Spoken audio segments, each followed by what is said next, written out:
அனைவருக்கும் வணக்கம். இது சங்கிலியன் செய்திகள். செய்திகள் வாசிப்பவர் செய்தியாளர் எஸ். கலாதேவன். இன்றைய இலங்கையின் பிரதான செய்திகளின் முதலில் தலைப்புச் செய்திகள். வாக்குகளை கைப்பற்ற முடியாது, தமிழரின் பிரச்சினைக்கு நேர்மையான தீர்வு தேவை. 355 கிலோ போதைப்பொருளுடன் கைது, 5 இளைஞர்களுக்கும் நாடு கடத்தப்படுவர். ஒட்டாஞ்சேரி படுகொலை துப்பாக்கியை வழங்கியது யாழ் ஆவா குழுவினரா? பெருந்தோட்ட மக்களை ஏமாற்றியவர்கள் இன்று சம்பளம் பற்றி குற்றம் சாட்டுகின்றனர். அமைச்சர் தம்பிக்க படபெந்தி. சிறப்பு ஸ்டிக்கர் கொள்கலன்கள் விடுவிப்பு 1 மாதம் நிறைவடைந்த நிலையிலும் தெரிவுக்குழு நியமிக்கப்படவில்லை. இனி விரிவான செய்திகள். சங்கிலியன் பார்வையாளர்களுக்கு வணக்கம். எமது இந்த சேனலிற்கு முதல் முறையாக வருபவர்கள் சேனலை சப்ஸ்கிரைப் செய்து உங்கள் பெயர் ஆதரவை வழங்குமாறு கேட்டுக்கொள்கின்றோம். தமிழர்களின் பிரச்சினைக்கு நேர்மையான தீர்வு தேவை. தமிழர்களின் வாக்கு வங்கிகளை கைப்பற்றுவதற்கு எதையாவது செய்ய வேண்டும் என்ற நிலைப்பாட்டில் அரசு இருக்கக்கூடாது. முன்னாள் ஜனாதிபதியான ஜே.ஆர். ஜெயவர்தன, பிரேமதாச ஆகியோர் தமிழ் மக்களுக்கு சேவையாற்றினார்கள். பின்னர் வந்த ஆட்சியாளர்கள் தமிழ் மக்கள் குறித்து அதிக கவனம் செலுத்த தவறிவிட்டனர் என ஐக்கிய மக்கள் சக்தியின் எம்பி ஹேசா விதானகே தெரிவித்தார். 355 கிலோ போதைப் பொருளுடன் கைது, 5 இளைஞர்களும் நாடு கடத்தப்படுவர். மாலைத்தீவு கடற்பரப்புக்குள் அந்நாட்டு பாதுகாப்பு பிரிவினரால் சுற்றுவளைக்கப்பட்ட இலங்கை மீனவ படகில் போதைப்பொருள் இருந்தமை மாலைத்தீவு போலீசார் உத்தியோகபூர்வமாக உறுதிப்படுத்தியுள்ளனர்.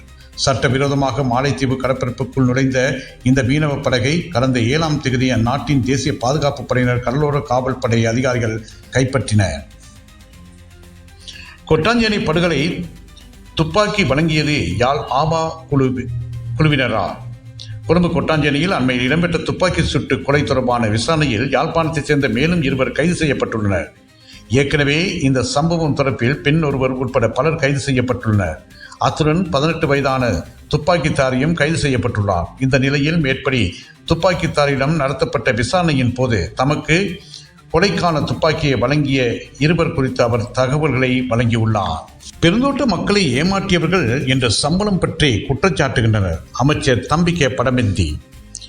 கடந்த காலங்களில் பெருந்தோட்ட மக்களின் கவனத்தை கொள்ளாதவர்கள் தற்போதைய சம்பள அதிகரிப்பு தொடர்பில் மாறுபட்ட குற்றச்சாட்டுகளை முன்வைப்பதாக சுற்றுலாத்துறை அமைச்சர் தம்பிக்க படபெந்தி தெரிவித்தார்.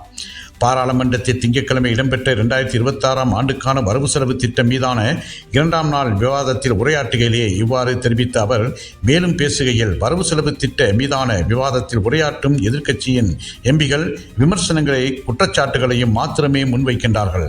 கடந்த அரசாங்கத்தின் கொள்கை திட்டத்தையே செயற்படுத்துவதாக குறிப்பிடுகின்றார்கள்.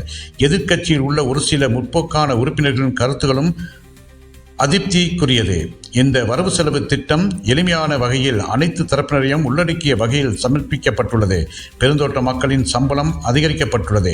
கடந்த காலங்களில் பெருந்தோட்ட மக்களை கவனத்தில் கொள்ளாதவர்கள் தற்போதைய சம்பள அதிகரிப்பு தொடர்பில் மாறுபட்ட குற்றச்சாட்டுகளை முன்வைக்கின்றார்கள்.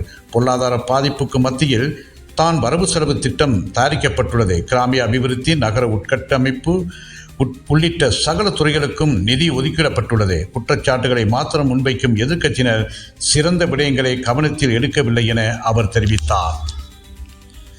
சிகப்பு ஸ்டிக்கர் கொள்கலன் விடுவிப்பு 1 மாதம் நிறைவடைந்த நிலையிலும் தெரிவுக்குழு நியமிக்கப்படவில்லை.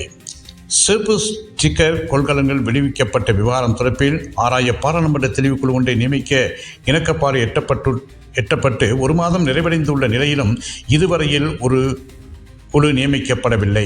ஆகவே கட்சி தலைவர்களின் கூட்டத்தில் இந்த விடயம் தொடர்பில் ஒரு தீர்மானத்தை எடுக்க வேண்டுமென எதிர்க்கட்சியின் பிரதம கொலாவும் எம்பியுமான கயந்த கருணாதிலக சபாநாயகரிடம் வலியுறுத்தினார்.